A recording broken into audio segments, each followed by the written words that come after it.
Hello students, आप सभी का स्वागत है मेरे यूट्यूब चैनल पे। आज मैं आपके लिए व्याख्या लेकर आई हूँ क्लास 9-10 आईसीएसई बोर्ड की बुक साहित्य सागर के पाठ भेड़ी और भेड़िए की। इसके लेखक हैं श्री हरिशंकर परसाई जी। तो आइए इस पाठ की व्याख्या शुरू करते हैं। इस पाठ में लेखक ने कुछ प्रतीकों के माध्यम से एक सामाजिक संदेश दिया है। तो सबसे पहले ये समझ लेते हैं बेटा कि संदेश क्या दिया है।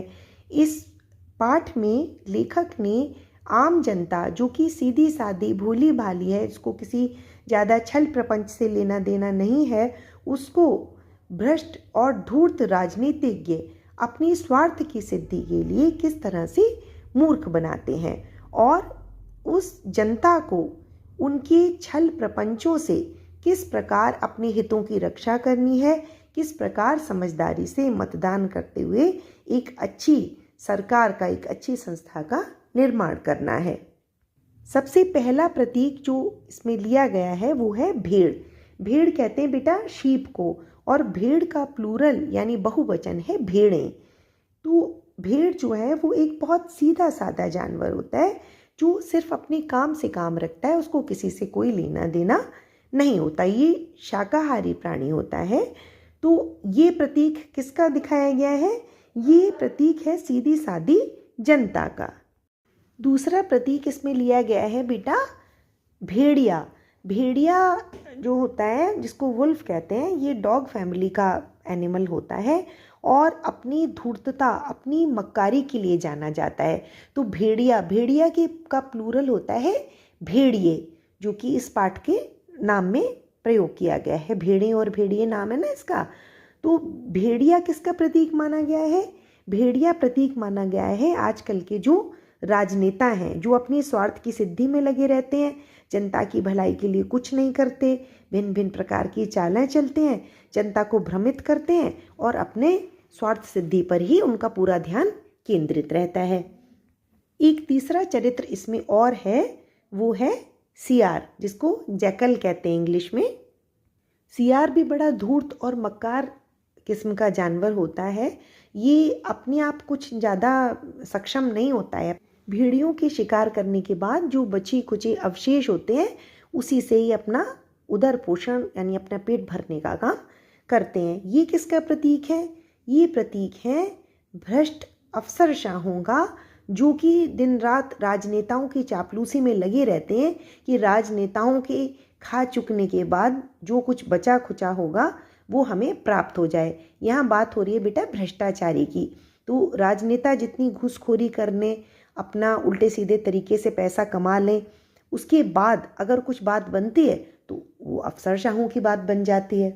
और इसी स्वार्थ की सिद्धि के लिए वो दिन रात राजनेताओं की चाटुकारिता में, उनकी चापलूसी करने में लगे रहते हैं। तो अब आप लोगों को प्रतीक समझ में आ गए, आप लोगों को संदर्भ मैंने बता दिया कि किस बारे में ये लिखा गया है पाठ। अब मेन पाठ की व्याख्या के ऊपर आते हैं।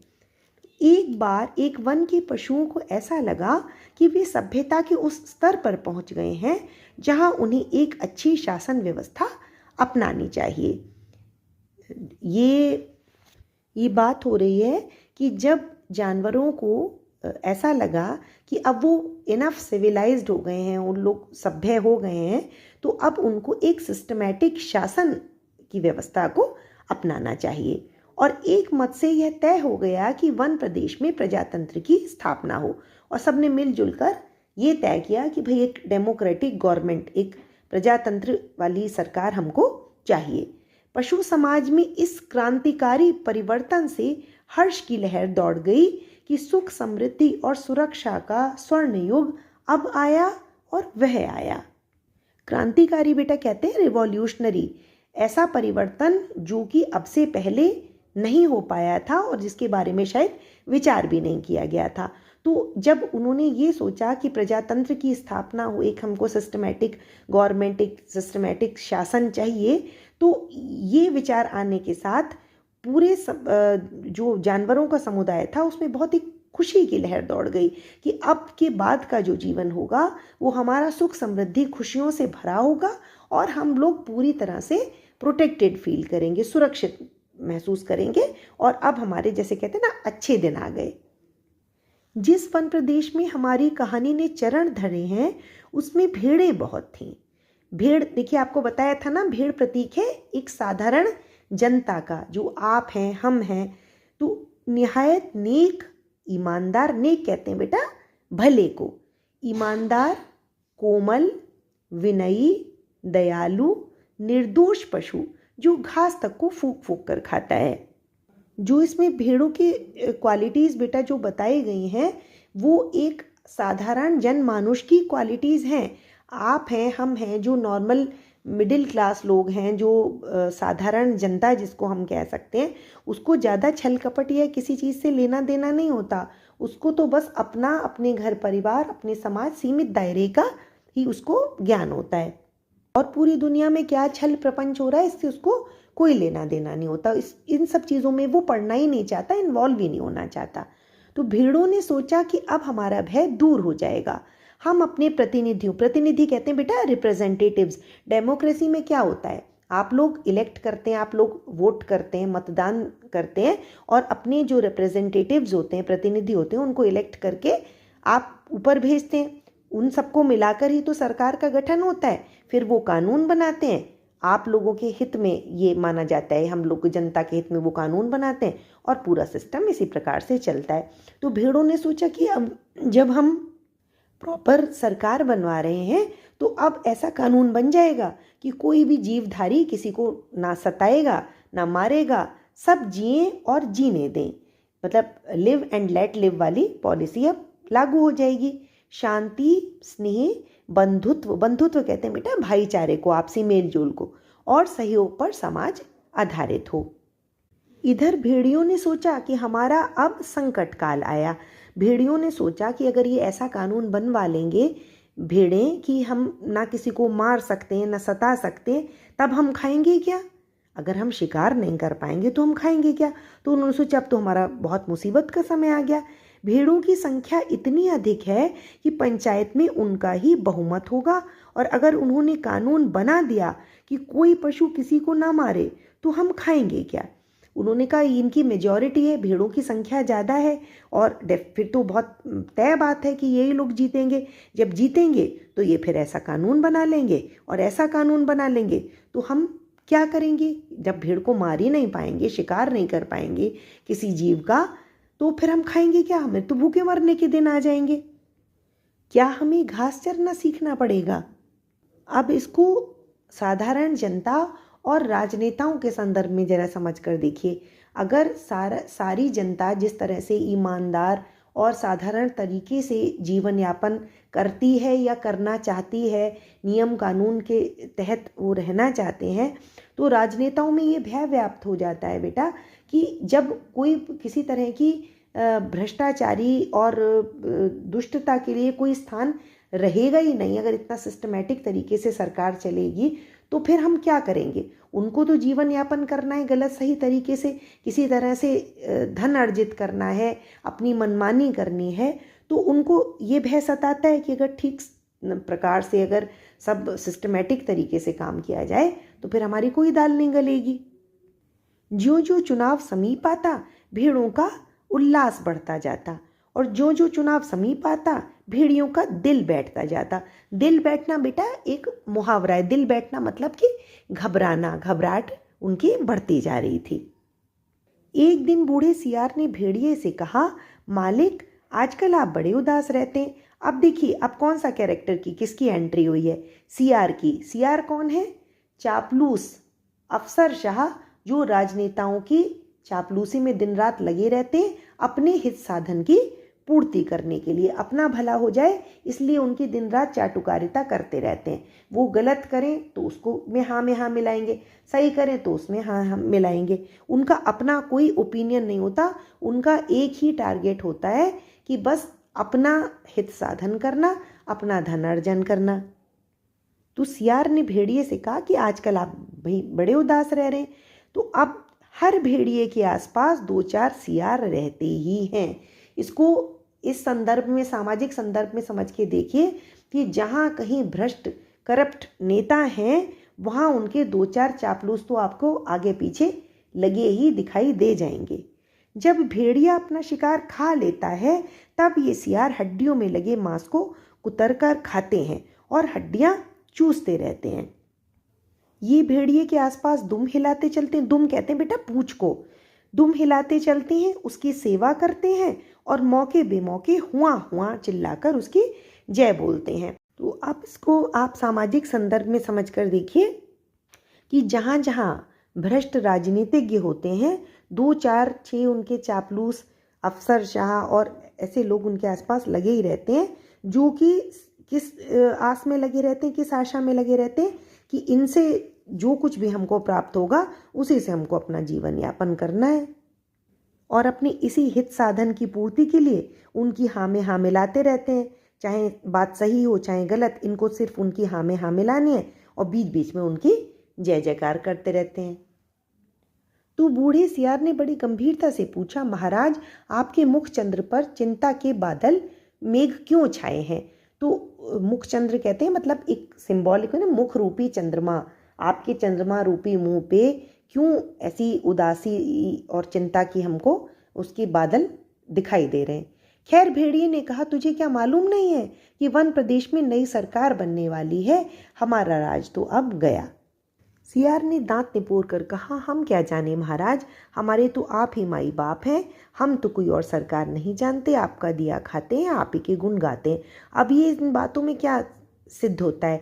इससे सिर्फ ये सिद्ध होता है कि ये निरी चाटुकारिता कर रहे हैं, सिर्फ चापलूसी की बातें और कोई लेना देना नहीं है। भेड़िए ने कहा, मगर अब समय ऐसा आ रहा है कि सूखी हड्डियां भी चबाने को नहीं मिलेंगी। तो भेड़ियों ने कहा कि भाई अगर हमें ही मौका नहीं मिलेगा भ्रष्टाचार का या किसी चीज़ का, तो फिर जब ना हमें खाने को मिलेगा तो फिर हम तुम्हें क्या उपलब्ध कराएंगे ना। अगर हम ही को शिकार करने नहीं मिलेगा तो हमारी बची खुची हड्डियां ही तो तुम खाते हो, चबाते हो। तो जब हम ही को नहीं मौका मिलेगा तो तुम तो उसके लिए भी तुम भी तरस जाओगे। सियार सब जानता था, मगर जानकर भी ना जानने का नाटक करना ना आता तो सियार शेर ना हो गया होता। इस लाइन को समझिए बेटा कि ये उसका गुण क्या, आप उसका अवगुण ही कहिए कि उसको मक्कार को पता सब कुछ था, जानता सब है, लेकिन फिर भी ऐसे प्रिटेंड कर रहा है कि भाई मुझे क्या पता क्या चल रहा है। अगर उसके अंदर ये मक्कारी की ये क्वालिटी नहीं होती, अपनी चीज़ों में बहुत क्लैरिटी होती, तो वो शेर हो गया होता। शेर हो गया होता यानी स्वायत्त शासन कर रहा होता, सबके ऊपर बैठकर राज कर रहा होता। उसको किसी की चाटुकारिता, किसी की चापलूसी करने की आवश्यकता नहीं थी। तो कहने का मतलब है कि यदि आपके अंदर स्वयं ही इतने गुण हैं तो फिर आपको किसी की चाटुकारिता करने की आवश्यकता नहीं है। आप में लीड करने वाली क्वालिटीज़ हैं, नेतृत्व करने वाले गुण हैं। आपको फिर सियार नहीं बनना है, आपको फिर शेर बन जाएंगे आप। आखिर भेड़िए ने वन प्रदेश की पंचायत के चुनाव की बात बूढ़े सियार को समझाई और बड़े गिरे मन से कहा, गिरे मन मतलब बहुत दुखी बोझिल मन से कहा, चुनाव अब पास आता जा रहा है, अब यहाँ से भागने के सिवा कोई चारा नहीं। चारा मतलब कोई ऑप्शन नहीं, पर जाएं भी कहाँ? सियार ने कहा, मालिक सर्कस में भर्ती हो जाइए। मतलब अब उसको ऑप्शन दे रहा है। तो भेड़िए ने कहा, अरे वहाँ भी शेर और रीछ को ले लेते हैं, पर हम इतने बदनाम हैं कि हमें वहाँ भी कोई नहीं पूछता। तो सियार ने खूब सोचकर कहा, अजायब घर में चले जाइए। भेड़िए ने कहा, अरे वहाँ भी जगह नहीं है, सुना वहाँ तो आदमी रखे जाने लगे हैं। मतलब सियार ने यानी उसके चापलूसों ने उनको कई रास्ते सुझाए कि अगर राजनीति में आप नहीं स्थान बना पा रहे तो आप यहाँ चले जाइए, वहाँ चले जाइए, वहाँ भर्ती हो जाइए। यानी लेकिन उसने हर बार ये कह के रिफ्यूज़ कर दिया कि यहाँ भी हमें कोई नहीं पूछेगा, वहाँ भी हमको कोई नहीं पूछेगा। तो अगर राजनेता को राजनीति में स्थान नहीं मिलेगा तो फिर वो कहीं बेटा फिट इन नहीं हो पाएंगे। क्यों नहीं फिट इन हो पाएंगे? क्योंकि उनके अंदर कोई अपनी योग्यता, कोई काबिलियत तो उनके अंदर है नहीं। मैं क्षमा चाहती हूँ, मैं सब राजनीतिज्ञ के बारे में ये बात नहीं कह रही हूँ, लेकिन आप ज़्यादातर देखिए मोस्टली राजनीति में आपको ऐसे ही अयोग्य, अक्षम लोग ज़्यादा दिखाई देंगे। राजनीति विज्ञान यानी पॉलिटिकल साइंस में तो एक कहावत भी है, मुझे अभी ठीक से याद नहीं आ रहा किस की कहावत है ये, कि politics is the last resource of a scoundrel. दुष्ट की अंतिम शरण स्थली है राजनीति। जिसको कहीं शरण ना मिले उसको राजनेता बन जाना चाहिए, उसमें उसकी अच्छी दाल गलेगी। बूढ़ा सियार अब ध्यान मग्न हो गया। उसने एक आंख बंद की, नीचे के होठ को ऊपर के दांत से दबाया और एकटक आकाश की तरफ देखने लगा। तो अब सियार क्या करने लगा बेटा, कोई ऐसी योजना बनाने लगा कि जिससे ये बिल्कुल स्पष्ट हो जाए, तय हो जाए कि जीत जो है वो भेड़ियों की ही होगी। भेड़िया चिढ़कर बोला, कहाँ की आसमानी बातें करता है? अरे हमारी जाति कुल 10% है और भेड़े तथा अन्य छोटे पशु 90%। तो भेड़िए ने कहा कि ये तो एकदम असंभव बात है, हम तो कुल 10% हैं और भीड़ और जो और दूसरे छोटे पशु हैं वो 90% है, 90% है, तो वो हमें क्यों चुनेंगे, क्यों हमें जिताएंगे? अरे कहीं जिंदगी अपने को मौत के हाथ सौंप सकती है? अगर हाँ ऐसा हो सकता तो क्या बात थी।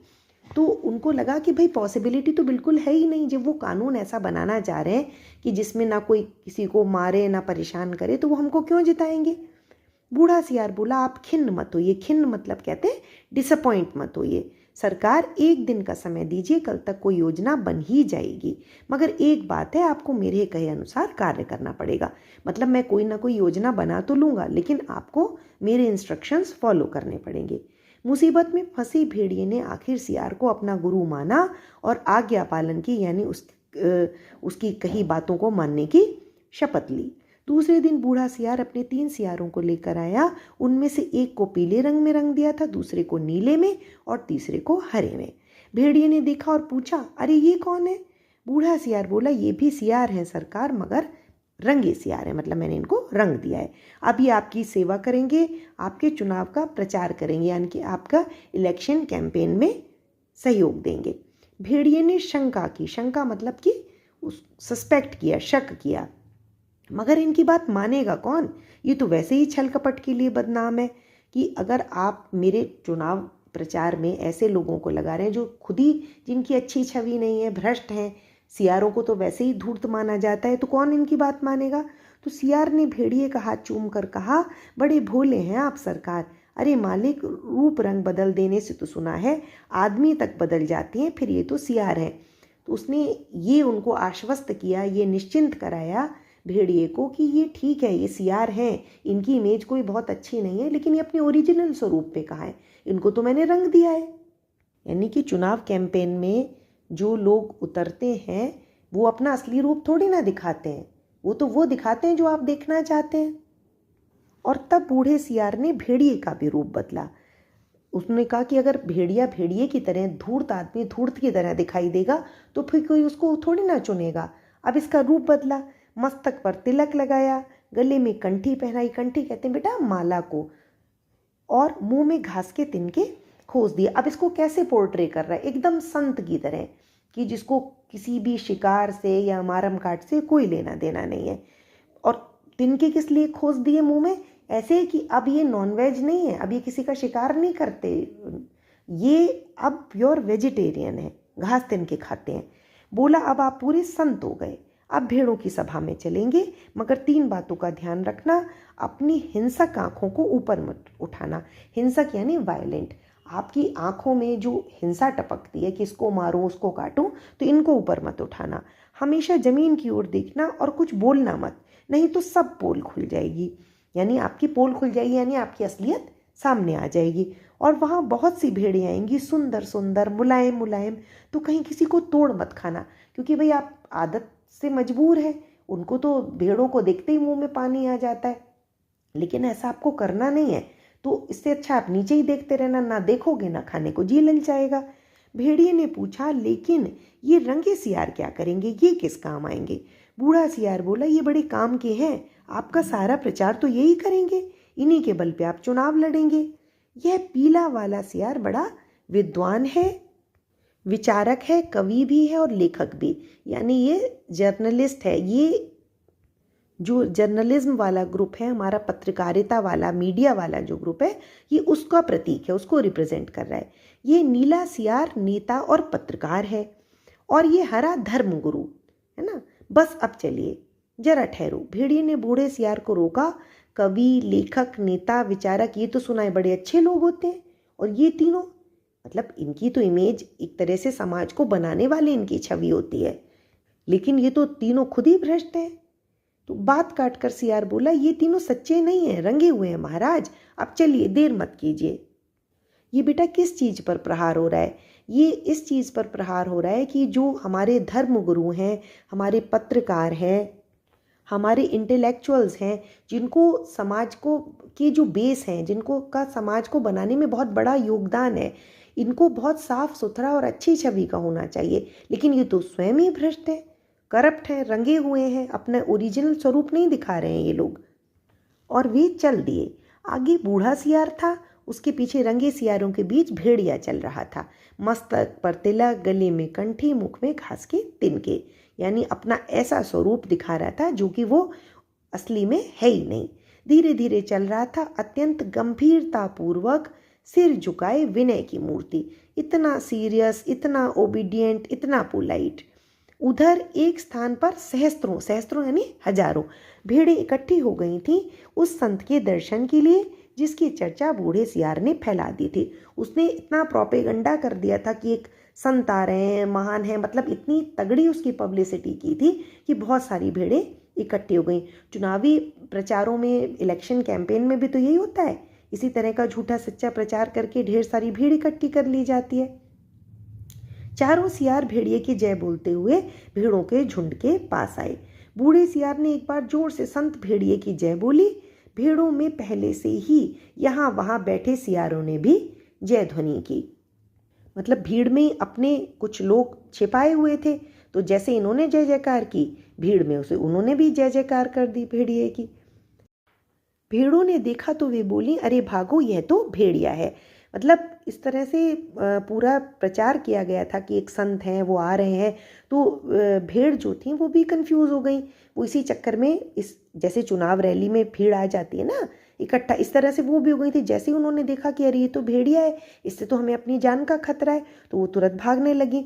तो तुरंत बूढ़े सियार ने उन्हें रोक कर कहा, भाइयों और बहनों, अब भय मत करो, भेड़िया राजा संत हो गए। उन्होंने हिंसा बिल्कुल छोड़ दिए। जिस तरह से चुनाव प्रचार के दौरान हमारे राजनेताओं को इस तरह से पोर्ट्रे किया जाता है कि अब कोई भी ऐसा कुलक्षण इनके अंदर बचा नहीं है, ये बिल्कुल वेल बिहेव्ड पर्सनैलिटी बन गए इस समय। उनका हृदय परिवर्तन हो गया है। हृदय परिवर्तन हो गया यानी उनका मन बदल गया है। मन पहले कैसे था, सबका शिकार करूं, खा जाऊं मार के, लेकिन अब उनका मन ऐसा हो गया कि अरे बड़े दया और परोपकार की मूर्ति, अब किसी को ना मारेंगे ना काटेंगे, संत हो गए, एकदम शाकाहारी हो गए। वे आज 7 दिनों से घास खा रहे हैं, मतलब उन्होंने शिकार करना तो एकदम भूल ही गए, बिल्कुल संत हो गए। रात दिन भगवान के भजन और परोपकार में लगे रहते हैं। उन्होंने अपना जीवन जीव मात्र की सेवा में अर्पित कर दिया है। अब वे किसी का दिल नहीं दुखाते, किसी का रोम तक नहीं छूते। भेड़ों से उन्हें विशेष प्रेम है। इस जाति ने जो कष्ट सहे हैं उनको याद करके कभी कभी भेड़िया संत की आंखों में आंसू आ जाते हैं। मतलब इस तरह से उनको पोर्ट्रे किया जा रहा है कि कितना कोमल, कितना विनम्र स्वभाव है इनका, कितना लोगों के कष्ट देख के, भेड़ों के कष्ट देख के इनका दिल दुखता है। इन्होंने, आपकी जाति ने जो जो कष्ट सहे, उनकी आंखों में आंसू आ जाते हैं। राजनेता भी तो बेटा इसी तरह से करते हैं। चुनावी रैलियां जब होती हैं तो उनको आम जनता का, गरीबों का, अरे आपको ये कष्ट है, आपको वो कष्ट है, मध्यम वर्गीय लोगों को ये कष्ट है, और जैसे ही चुनाव निपटे, कैसा कष्ट, काहे का कष्ट। उनकी अपनी भेड़िया जाति ने जो आप अत्याचार आप पर किए हैं, उनके कारण भेड़िया संत का माथा लज्जा से जो झुका है सो झुका ही हुआ है। देखिए किस तरह से वो अपने स्टेटमेंट को उसने ट्विस्ट कर दिया। उसने भेड़िए से कहा था कि आप नरम नरम भेड़ों को देखेंगे तो आपके मन में लालच होगा, खाने की इच्छा जागृत होगी, तो आप नीचे ही देखिए। और भेड़ों को वो क्या बात बता रहे हैं कि इस वजह से ये नीचे देख रहे हैं कि इनका सिर शर्म से झुक गया है कि भेड़ियों ने आप लोगों को अब तक जो मारकाट मचाई है, आपका शिकार किया है, आप पे जो अत्याचार किया है, तो उस कारण ये लज्जा से इनका सिर झुका हुआ है। परंतु अब ये शेष जीवन आपकी सेवा में लगाकर तमाम पापों का प्रायश्चित करेंगे। फॉल्स प्रोमिसेस बेटा, झूठे वादे। जिस तरह से ये झूठे वादे करे, इसी तरह से राजनेता भी आम जनता से करते हैं। आज सवेरे की ही बात है कि एक मासूम भेड़ के बच्चे के पाँव में कांटा लग गया। अब ये देखिए उसको किस तरह से बढ़ा चढ़ा के बात को बता रहे। तो भेड़िया संत ने उसे दांतों से निकाला, दांतों से पे एम्फेसाइज कर रहा है, उस पर जोर दे रहा है कि देखिए ये पूरी तरह से शाकाहारी हो गए। अगर मांसाहारी होते तो इन्होंने ना सिर्फ उस भेड़ के बच्चे के पैर का कांटा निकाला, बल्कि अगर दांतों से निकाला मतलब मुंह को उसके पास तक ले गए, तब भी खाने की इच्छा जागृत नहीं हुई, सिर्फ कांटा निकालकर छोड़ दिया। पर जब वह बेचारा कष्ट से चल बसा तो भेड़िया संत ने सम्मानपूर्वक उसकी अंत्येष्टि की क्रिया की। अब आगे बता रहे कि मतलब उन्होंने बचाने का तो पूरा प्रयास किया, लेकिन वो कांटा लगने के कष्ट से जब वो नहीं रहा, उसका जीवन समाप्त हो गया, तो उन्होंने उसका बहुत अच्छे से क्रिमेशन किया, उसकी का अंतिम संस्कार किया। अब तो वे सर्वस्व त्याग चुके हैं। सर्वस्व कहते हैं बेटा सब कुछ। अब आप उनसे भय मत करें, उन्हें अपना भाई समझें। सब मिलकर बोलो संत भेड़िया जी की जय। खुद ही उनकी महान गाथा गाई और उनकी जय जयकार भी कर दी। भेड़िया जी अभी तक उसी तरह गर्दन डाले विनय की मूर्ति बने बैठे थे। उनको तो इंस्ट्रक्ट किया हुआ था कि भाई नीचे ही देखना, ऊपर देखना नहीं तो तुमको खाने का लालच लगेगा भेड़ों को। बीच में कभी कभी सामने की ओर इकट्ठी भेड़ों को देख लेते और टपकती हुई लार को गुटक जाते, लेकिन गलती से भी अगर वो सामने लोगों को देख लेते थे, भेड़ों को देख लेते थे, तो फिर वो जो लालच में जो उनकी लार टपकती थी उसको किसी तरह से छुपा लेते थे, जिस तरह से राजनेता अपनी दुर्भावनाओं को, अपने दुष्ट मनोभावों को छिपा लेते हैं। बूढ़ा सियार फिर बोला, भाइयों और बहनों, मैं भेड़िया संत से अपने मुखारविंद से आपको प्रेम और दया का संदेश देने की प्रार्थना करता। मुखारविंद बेटा मुख प्लस अरविंद, मुख यानी फेस यानी चेहरा, और अरविंद कहते हैं बेटा उसको कमल को, तो कमल के फूल के जैसा मुंह यानी कि सुंदर मुख से मैं उनसे ये रिक्वेस्ट करता कि वो आपको प्रेम और दया का संदेश दें, मतलब कोई स्पीच दें, कोई भाषण दें। पर प्रेमवश उनका हृदय भर आया है, वे गदगद हो गए। लेकिन मतलब जैसे कहते हैं ना ओवरवेल्म्ड हैं, उनका भावा मतलब इतने मन में इतने भाव आए हैं। और एक्चुअली हो क्या रहा था, उनकी लार टपक रही थी, इसलिए वो बोलने में सक्षम नहीं थे। वे गदगद हो गए। गदगद कहते हैं मतलब खुशी से बहुत फूले नहीं समा रहे। और भावातिरेक कहते हैं जब भावों की बहुत अधिकता हो जाती है ना बेटा, इतने सारे इमोशंस की जो समेटे नहीं जाए, आप उनको हैंडल नहीं कर पा रहे, तो उससे उनका कंठ अवरुद्ध हो गया। मतलब रुक गया है। कई बार होता है ना कि हम बहुत ज़्यादा इमोशनल हो जाते हैं तो हमको थोड़ा रोने जैसी फीलिंग होती है, हम बोल नहीं पाते हैं उस टाइम, तो ऐसी स्थिति उनकी बता रहा था। वे बोल नहीं सकते। अब आप इन तीनों रंगीन प्राणियों को देखिए। अब 3 रंगीन प्राणी कौन से, जो 3 रंगे सियार लेकर आया था, आप इन्हें न पहचान पाए होंगे। पहचाने भी कैसे, ये इस लोक के जीव तो है नहीं, ये तो स्वर्ग के देवता हैं जो हमें सदुपदेश देने के लिए पृथ्वी पर उतरे हैं। अब जिस तरह से इन्होंने भेड़िए का महिमा मंडन किया था, उसको की बहुत प्रशंसा के पुल बांधे थे, इसी तरह से अब ये इन सियारों के बारे में भी झूठी सच्ची बात फैला रहे हैं। ये पीले विचारक हैं, कवि हैं, लेखक हैं, नीले नेता हैं और स्वर्ग के पत्रकार हैं, और हरे वाले धर्मगुरु हैं। अब कविराज आपको स्वर्ग संगीत सुनाएंगे। हाँ कवि जी। अब देखिए इन्होंने इतनी अति कर दी कि ये अब इन्होंने इनका कनेक्शन धरती से नहीं, अब इस डायरेक्ट स्वर्ग से जोड़ दिया। देखिए बेटा 2 चीज़ें बताई गई हैं। ये लोग यानी ये लोग भूलोक जहाँ पे हम रहते हैं, और दूसरा होता है परलोक यानी दूसरा लोक, स्वर्ग या नरक। तो ज़्यादातर लोग इस कंसेप्ट को स्वर्ग का ही मानते हैं। तो उन्होंने सीधे तार जो है आम जनता के वो स्वर्ग से जोड़ दिए। जो लोग इस धरती की चीज़ों से नहीं डरते हैं, वो स्वर्ग नरक वाला जो कॉन्सेप्ट होता है उससे ज़रूर डरते हैं कि भाई यहाँ नहीं अच्छा काम करोगे तो नरक भोगोगे, यहाँ अच्छा काम करोगे तो स्वर्ग भोगोगे। तो अब इसने कहा सियार ने कि अब ये आपको स्वर्ग का संगीत सुनाएंगे। तो पीले सियार को हुआ हुआ के सिवा कुछ और तो आता ही नहीं था। हुआ हुआ चिल्ला दिया, मतलब कोई गुण हो तो वो कुछ गाएं, कुछ बताएं अपने। अब कुछ नहीं आता तो अपना जो है हुआ हुआ चिल्लाने लगे। शेष सियार भी हुआ हुआ बोल पड़े।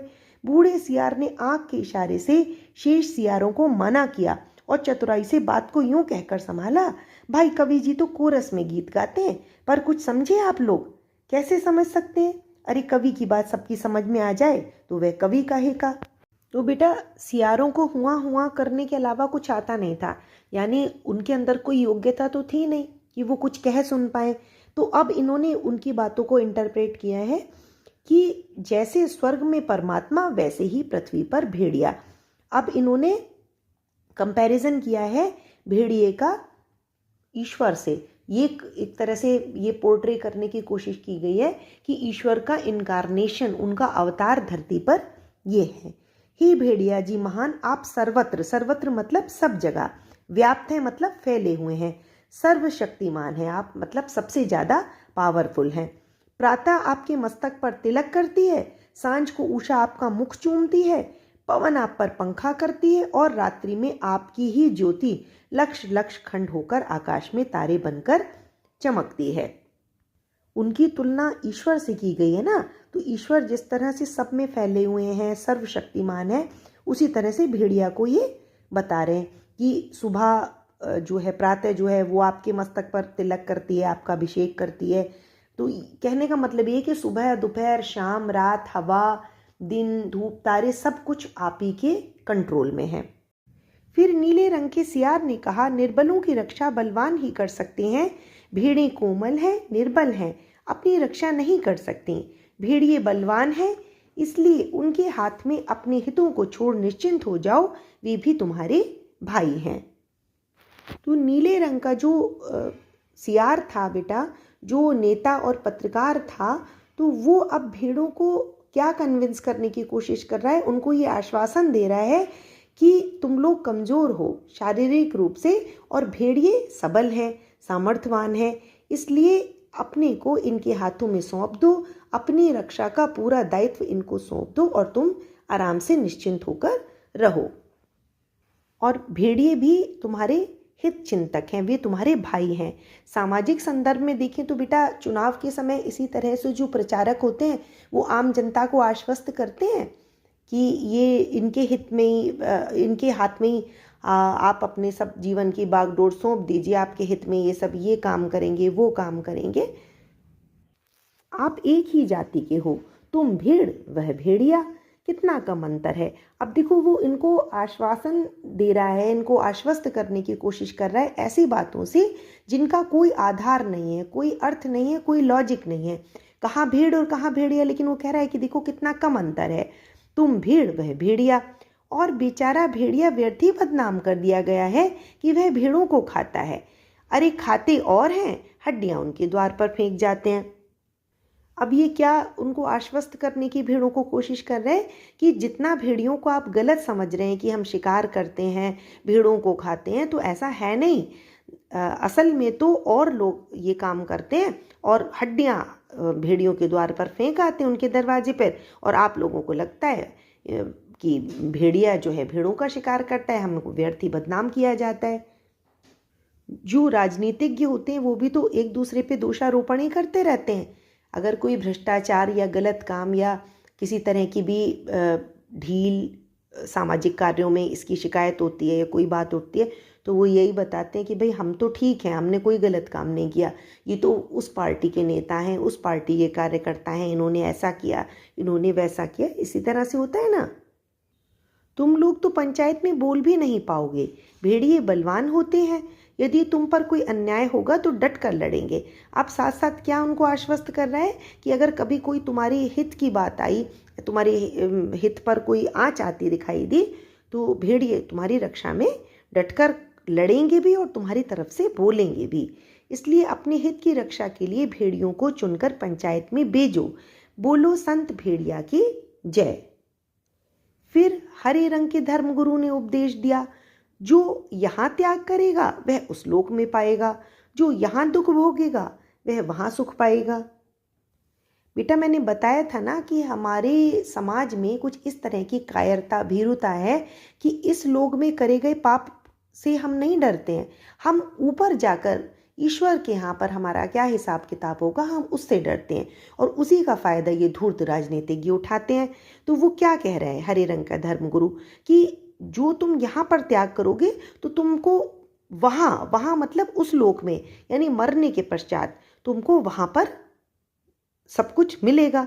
जो यहाँ दुख भोगेगा वे वहाँ सुख पाएगा। अगर यहाँ तुमने कठिनता का, परेशानी का जीवन जिया है तो वहाँ पर तुम्हें बहुत अपार सुख मिलेगा। जो यहाँ राजा बनाएगा वे वहाँ राजा बनेगा। देखिए कैसी तर्कहीन मूर्खतापूर्ण बात कर रहे हैं कि जो यहाँ राजा बनाएगा, मतलब आप अपना मत देकर चुनकर अगर आप यहाँ पर किसी को अपॉइंट करते हैं, राजा बनाते हैं, तो आप वहाँ पर राजा बना दिए जाएंगे। वहाँ कहाँ, मृत्यु के पश्चात जो लोक माना गया है, परलोक जिसको कहते हैं, तो वहाँ पर आप राज करेंगे। जो यहाँ वोट देगा वह वहाँ वोट पाएगा। इसलिए सब मिलकर भेड़िए को वोट दो। वे दानी हैं, परोपकारी हैं, संत हैं, मैं उनको प्रणाम करता हूँ। सामाजिक संदर्भ में देखिए बेटा, इसी तरह से तो जो बड़े बड़े धर्म गुरु हैं वो आम जनता को मूर्ख बनाते हैं। पहले जो धर्म गुरु होते थे या धर्म से संबंधित व्यक्ति होते थे वो राजनीति से बहुत दूर रहते थे, लेकिन अब तो वो राजनीति का एक हिस्सा ही बन गए। कोई संत किसी पार्टी के पक्ष में है, कोई संत किसी पार्टी के पक्ष में, और इसी तरह का मूर्खतापूर्ण प्रचार वो किया करते हैं। अब देखिए आगे लेखक क्या कह रहे हैं। यह एक भेड़िए की कथा नहीं, ये सब भेड़ियों की कथा है। यह सब जगह इस प्रकार प्रचार हो गया और भेड़ों को विश्वास हो गया कि भेड़िए से बड़ा उनका कोई हित चिंतक और हित रक्षक नहीं है। भोली भाली जनता की मस्तिष्क को और उनके हृदय यानी उनके दिल को इस तरह से, जैसे कहते हैं ना, मैनिपुलेट कर लिया गया, उनका ब्रेन वॉश कर दिया गया। उनके मस्तिष्क में इस तरह की बातें डाली गई कि आप स्वयं में कुछ नहीं है, आप अपने स्वार्थ के लिए, अपने हित साधन के लिए कुछ नहीं कर सकते। इसलिए अच्छा भलाई आपकी इसी में कि अपने को सर्वस्व पूरी तरह से इन राजनीतिज्ञों के हाथ में सौंप दीजिए। ये आपकी भलाई के बारे में कानून बनाएंगे और इनसे बड़ा हित चिंतक, इनसे बड़ा हित रक्षक आपका भला चाहने वाला कोई नहीं है। और जब पंचायत का चुनाव हुआ तो भेड़ों ने अपनी हित रक्षा के लिए भेड़ियों को चुना। देखिए बेटा, जब भेड़ों को इस तरह से उनको आश्वस्त कर दिया गया, उनको समझा बुझा के तैयार कर लिया गया, तो फिर उन्होंने वही किया जो उनको नहीं करना था। उन्होंने भेड़ियों को अपना सबसे बड़ा हितैषी, हित रक्षक समझा और उन्होंने भेड़ियों को चुन लिया। और पंचायत में भेड़ों के हितों की रक्षा के लिए भेड़िए प्रतिनिधि बनकर गए। और पंचायत में भेड़ियों ने भेड़ों की भलाई के लिए पहला कानून यह बनाया। देखिए, अब आपने उनको, धूर्त राजनीतिज्ञों ने तरह तरह के वादे किए, आपका ब्रेन वॉश किया, आपको तरह तरह से आश्वासन दिए, समझाया बुझाया, और आपने उनको चुनकर भेज दिया। अब उनकी बारी है आपकी भलाई करने की, आपके हित में कानून बनाने की। तब देखिए उन्होंने क्या किया। और पंचायत में भेड़ियों ने भेड़ों की भलाई के लिए पहला कानून यह बनाया, हर भेड़िए को सवेरे नाश्ते के लिए भेड़ का एक मुलायम बच्चा दिया जाए। दोपहर के भोजन में एक पूरी भेड़ तथा शाम को स्वास्थ्य के ख्याल से कम खाना चाहिए, इसलिए आधी भेड़ दी जाए। देखिए, उनको ये बताया गया था भेड़ों को कि ये आपके इनसे बड़े हितैषी आपके कोई नहीं है, आपके हित की रक्षा करेंगे, आपके लिए कानून बनाएंगे। लेकिन जब वो चुनकर प्रतिनिधि बनकर गए तो उन्होंने वही काम किया जिसके लिए भेड़ों के मन में भय था। उन्होंने ये सोच के तो चुनाव कराने की सोची थी कि हम बिना डर के जीवन जिए, हमारा शिकार ना हो, हमको कोई परेशान ना करे। लेकिन जब कानून बनाया उन्होंने, तो फिर वही कानून बनाया कि हमको एक भेड़ चाहिए खाने के लिए, सुबह नाश्ते में, दोपहर में एक, और फिर शाम को, क्योंकि हेल्थ की दृष्टि से, स्वास्थ्य की दृष्टि से कम खाना चाहिए, इसलिए आधी भेड़ दी जाए। मतलब ये भी एक प्रकार का आपके ऊपर एक उपकार हो गया कि खाते तो हम शाम को भी ज़्यादा, लेकिन चलो आधी ही खाएंगे शाम को। तो बेटा, ये था पाठ भेड़ें और भेड़िए, और आशा करती हूँ कि आपको ये समझ में आ गया होगा। लेकिन अगर कहीं पर भी आपको कोई भी संदेह है, आपको नहीं समझ में आ रहा है, तो प्लीज़ कमेंट सेक्शन में मेंशन कर दीजिए। मैं कोशिश करूँगी कि मैं हर एक का उत्तर दे पाऊँ। अगर मेरा पढ़ाने का और समझाने का तरीका आपको अच्छा लगता है तो प्लीज़ मेरे वीडियो को लाइक, शेयर और मेरे चैनल को सब्सक्राइब ज़रूर कीजिए।